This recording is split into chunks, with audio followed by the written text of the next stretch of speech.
Hello, and welcome to another episode of the A Leader podcast, where we talk about current events in sports, military, and business through the lens of leadership. So I'm sure you have seen the news the last few days. War in Iran is going on. So today we are going to talk about a military topic about what is going on right now, but really the key things that we can learn from a leadership lens. So just a few highlights, just so we're tracking on where we're talking about right now. The U.S. has conducted over 1,000 strikes in Iran, mostly in those first 24 to 48 hours. Since they have done those operations, over 50 Iranian leaders have been killed, including the supreme leader who has been in power since 1989 for 37 years. So far, as of the writing of this script for this podcast, 6 Americans have died. So it is becoming more and more grievous or serious. Okay, so this is not about sports, right? Not about business. We're going to be talking about real military stuff that is going on. I'll bring in some of those things as we talk about leadership principles, because that's the focus of this episode. It's not politics. You can find opinions everywhere. But really, what are the key leadership principles that we can learn? Because principles, by definition, apply in many areas, in all areas. Okay, so let's learn from some of the principles. I'm going to look at 3 specifically in this. We don't know how long this is going to go. It's only been a few days, but these are just 3 that come to mind as I look into this, what's going on in Iran right now. So the first one, words without actions destroys credibility. All right. So you cannot make a threat you're not willing to take on.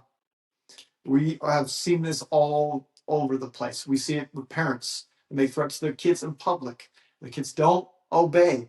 And they don't obey because they know the parents aren't going to go through their threats. And sometimes the parents act just like the kids, yelling and screaming at their kids.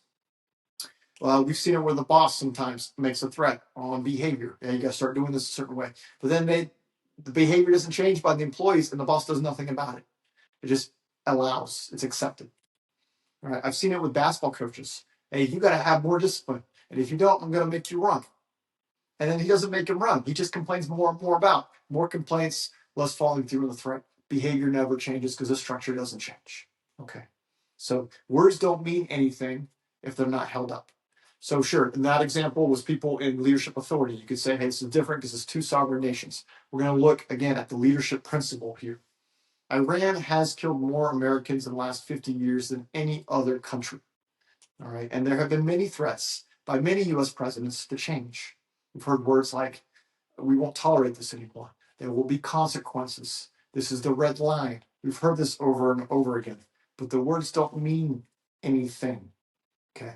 So again, you could argue that maybe the threats shouldn't have been made if they weren't going to be carried out, right? But here we're in this position. What were the threats made, or what were the demands made before the U.S. strikes? There was 3 specific requests from the United States to Iran. The first one was to end uranium enrichment permanently. Right? We use that for nuclear weapons. The second, cap the ballistic missile program, also used for nuclear programs. Third, stop funding proxies such as Hamas, Hezbollah, the Houthis. And if you don't recognize all 3, maybe you might recognize Hamas because they're the ones that carried out that attack against Israel October 7th, 2023. All right. So if you don't know, Iran has had great influence in the Middle East, not by being directly involved, but by supporting all these proxies who do the work on their behalf. Right. They like that middle ground, that gray zone, but we all know who's doing it. So again, the requests were made, timelines were given, extra time was given. At some point, a decision had to be made. Are we going to follow through our threats or are we not? Right? And if we don't, then we lose credibility. They keep doing what they want to do. So if your words don't mean anything, you cannot lead when it matters most. All right? And belief is built on a track record of following through on your words. All right? So let's step back for a moment from the strikes and try to apply this principle on other areas. Right? If you tell a team, again, these are important standards to follow, and you don't enforce it, well, then you're going to lose credibility to your employees. Some are going to have bad actors, and the other ones who aren't doing it, they're going to build resentment. The bad actors are going to get away with it. Okay? If I tell my kids there are consequences, but I don't follow through, then I'm going to lose authority. They're going to know I can do whatever I want to my parents. All right? If I tell my clients I will deliver this by Friday, and I don't, then I lose trust with my clients. And that has many ramifications down the line. Words without actions destroys credibility. And at some point, your words either have to become action or they're just going to become noise. In this case, action was taken. So that's the first principle we want to look at. Let's go on to the second principle. And the second principle is the enemy always has a vote. This was a phrase we used all the time in the Marine Corps because when we were planning attacks on the enemy, we can't think that they're stupid. We can't assume they're going to roll over and say, okay, you got me. Okay, we're going to assume they're going to give us everything they got. We train for that. We prepare for that. And that's part of the reason why we're so good in combat Marines. Okay. Let's change the verbiage though. From enemy, it could be competitor. It could be opponent. It could be market conditions. Whoever you're going against. Again, you have to give them the respect. Otherwise, complacency sets on your side. You have to assume they're going to make some reaction to. Okay. They're not stupid. We knew Iran was going to make a response. I think the surprise was how they responded. Who they responded to was a little bit surprising. For example, they did make responses by firing missiles and drones at several countries. Israel, not a surprise. But they also went after their fellow Islamic neighbors. They went after the United Arab Emirates. They went after Kuwait. They went after Qatar. They went after Bahrain. They went after Saudi Arabia, even Oman. And Omar had been negotiating on behalf of them. And they still strike them. Okay. So the question right here, as we were trying to continue with these leadership principles, is: have you thought enough of contingencies, of second and third world order effects, things that are going to ripple down the road? Okay, you can't plan for every single different thing, but you have to come up with some ideas of what could happen. And in the Marine Corps, we have terminology for that. We have the EMCO and the CO. The enemy most likely course of action and the enemy's most dangerous course of action. Likely is what we think they're going to do. Dangerous would be worst case scenario. And if we plan for both, it's probably going to fall somewhere in between. Probably somewhere in between those two options. Okay, so we must plan and be ready. We can think about, again, stepping back. Think about it in a business, right? You launch a product, but your competitors drop their prices by 30%. You didn't vote for that, but you should be ready for that. Or you let go of an underperformer in your business, and then they sue you. You didn't vote for that. You had a contract. They performed. They don't perform. Then why keep them there, right? But you got to deal with that. You got to be able to plan ahead for those things. How about you put a new team policy in place to make the team better cohesion? Like, for example, everyone needs to start working in the office in person again. And then half your team quits. Well, you didn't vote for that. You were trying to make the team better. You got to plan for these types of things. Okay? You have to be ready for the next thing. So again, the enemy has a vote. And their vote is really going to influence the board that you're playing on. So don't think they're stupid. Be ready for it. The enemy always has a vote.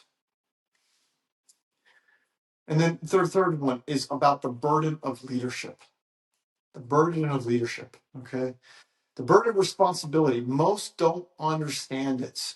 And it feels different. You can't study it. You have to experience it. I have two examples for you. The first was my time as a manager at the University of Michigan men's basketball team. My 4 years was John Beeline's first 4 years at the University of Michigan. He's a Hall of Fame coach. He has since retired from coaching. If you look him up, you're going to see that he went to the national championship game with 2 different teams. He was an amazing coach, but those first 4 years were a challenge, were a struggle. It was a rebuilding time period. And you better believe everyone had an opinion. Okay? There was opinions on what he should do with players. There was opinions on what he should have done with coaching staff. There was opinions on his offense. Okay, but he had to make those decisions. And I could see at times with his face and what he had to do, it was heavy. Everyone had opinions. I was living there trying to support him with where my role was in the team, but he ultimately had that burden. And it feels different when you're a head coach. And I can say that now because I'm also a head coach. And the burden for me is different. Who I bench, who I play, who I start, the offenses we run, the adjustments we make during the game. The burden is so real. And yes, everyone has an opinion after the game, depending on the results. The second story is my time in Iraq. I was the acting executive officer for an infantry company in Iraq. My company commander was in charge of roughly 100 Marines. And I could see the burden he had. I could see it in his body and again in his face. of taking care of his Marines, making sure the standards were held high, that he was accomplishing the mission, and he was taking care of his Marines every single day. And I saw that burden. But I also saw the enthusiasm he had because he wanted that burden of responsibility and the amount of energy he put on it every single day to make sure he took care of his Marines and was taking care of the mission as well. And I had my own small subset of Marines that I had to take care of. And I felt that burden. And once you experience that burden of other people's lives, you will never see leadership the same again. So there's two types of people when it comes to leadership over other people. You have the aspirational leaders. These are the ones that want the authority without the accountability. They want the title without the weight. And then you have active leaders. They know every decision has a cost. Okay. And they make peace with the decisions that they make. Okay. Difference between aspirational and active leaders. So right now, when we're talking about Iran again, President Trump is the one that's feeling the weight of his decision, and he's going to feel it more than anyone else. We can try defense. There's going to be commentators. There's going to be advisors. There's going to be the politicians, congressmen and women. They're all going to feel some part of it. He has the biggest burden. And yes, history will judge. There'll be opinions on what happens later based on his performance, right? But right now, he's the one with the biggest burden, and it's a massive weight to carry. So how can we learn again from this? We don't have to be the president to understand the burden. I gave you examples both in sports and in military, my experience. All right? But anyone who's had to make tough calls has felt this burden at some point. Okay? Maybe it was laying someone off who had a family, and you tried and you just couldn't find the right way, but it had to be done, and you had to make that tough call. Or maybe you had been working on your startup for 5-10 years and you love the company and 50 people were part of it and you're burning cash. There's no more way to make that work as sustainable. And you had to make that tough call. It was time to liquidate and let go. Or like in my case, had a senior played with the team for 4 years. I have to bench him at some point because something happened and I have to make that tough call. Right? These are all examples. Burden responsibility is real. You don't quite know what it feels like until you've experienced it. So as we wrap this principle, what decisions are you avoiding because you're not willing to pay the costs? And what's the cost you are paying for not making those decisions? There's always costs. Okay, there's always costs. And also with the burden responsibility, here's the thing: most people don't want that burden. Okay, the burden of responsibility is the price for leadership. So I know many people who don't want to be in leadership positions. Fine, but you can still lead yourself. And I say that knowing that many people do not want to lead themselves. They rather give that burden to someone else because then it's easy to blame them if something goes wrong. Oh, you made me do this, or you had me do this. It's your fault. I invite you, as Be the Leader podcast, where you're leading yourself, leading others, leading leaders, to step in and lead yourself. Make those tough decisions. Find peace in the decisions that you're making. Get back to the driver wheel of your life. Don't just give that burden off to someone else because they'll do whatever they want with it, right? But it's your life. Take control. So those are the three main principles that I want to talk about of where we're at right now with the Iranian war. And we'll go over my college basketball whiteboard here to go over the three main topics again. The first one, words without action destroys credibility. You shouldn't be making threats if you're not willing to uphold them. And you need to be able to have peace in your decision making. Okay. So in this case, that's part of the reason why we're here right now with the strikes, with the threats that were made. Now they're being carried out. The second, the enemy has a vote. Don't assume your opponent is stupid. Assume that they want to win. And right now, Iran is making their best case, even though they've lost a lot of leadership. Okay. They're very embedded in the Middle East. They have a lot of forces with them. They have a lot of people. They have a lot of ideologies. They are going to have a vote.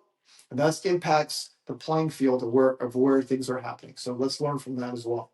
And the third one, the burden only the leader carries. Okay. The burden of leadership is real.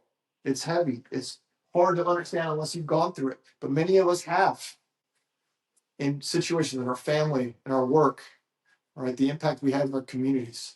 And if nothing else, the burden that we have in our own lives as a self-leader. Hopefully things And soon, hopefully there's solutions. Hopefully there's less loss of life and property. But this is a real situation that's going on. But we can still learn through watching and observing.